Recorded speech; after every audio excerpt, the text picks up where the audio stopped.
சொந்தங்களுக்கு வணக்கம். நான் உங்கள் தெய்வமணி. இன்றைக்கி ரேஷன் தோரம்பருப்பில் மிளகாத்தூள் போட்டு இட்லிக்கும் சாப்பாட்டுக்கும் சேர்த்த மாதிரி ஒரு சூப்பர் சாம்பார் வைக்க போகிறேன். பாருங்கள், வாங்க எப்படி செய்யலான்னு பார்க்கலாம்.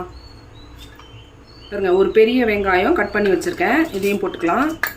ஒரு 2 தக்காளி, சின்ன சின்ன தக்காளி, இதையும் போட்டுக்கலாம். ஒரு பூண்டு உரித்து வச்சுருக்கேன், இதையும் போட்டுக்கலாம். எல்லாத்தையும் ஒன்றா போட்டாச்சு. இப்போ தண்ணி ஊற்றி அடுப்பில் வச்சிடலாம்.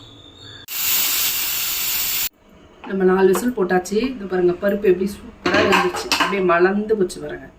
அவ்வளோதான். இதை கடைஞ்சி உப்பு போட்டு கடைஞ்சி தாளிக்க போகிறோம். ரொம்ப சிம்பிளான சாம்பார் இது.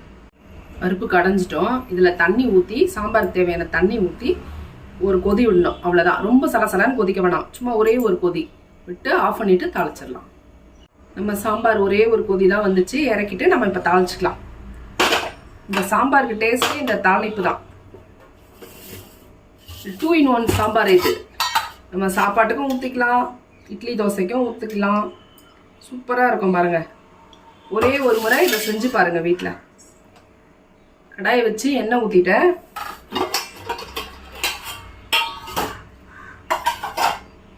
இப்போ தாளிச்சிக்கலாம். எண்ணெய் காஞ்சிருச்சு. இப்போ கடுகு உளுத்தம் பருப்பு போட்டுக்கலாம்.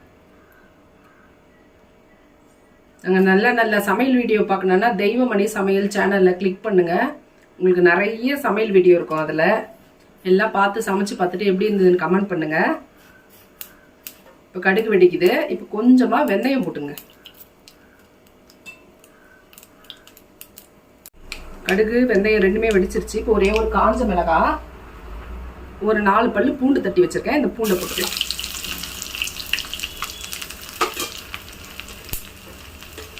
பூண்டு கொஞ்சம் செவந்ததும் இந்த வெங்காயம் ஒன்று கட் பண்ணி வச்சுருக்கேன். இந்த வெங்காயத்தை போட்டுக்கலாம்.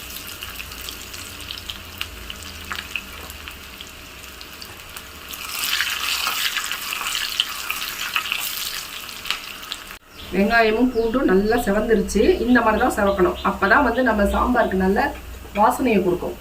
இப்போ நம்ம கருவேப்பிலை கொஞ்சம் கழுவி வச்சுருக்கேன். கருவேப்பிலை போட்டுக்கலாம்.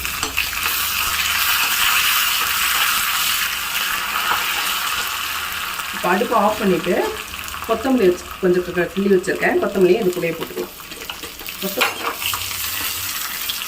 கரண்டி பெருசாக இருக்குல்ல, காய்ச்சி ஊற்றி அவ்வளோதான். நம்ம எடுத்து அப்படியே ஊற்றிக்கலாம். முடிஞ்சிச்சு. அவ்வளோதான். தாளிச்சதை சாம்பாரில் கொட்டிக்கலாம். கொட்டிட்டு அப்படியே மூடிடுங்க. மூடி ஒரே ஒரு நிமிஷம் அப்படியே விடுங்க.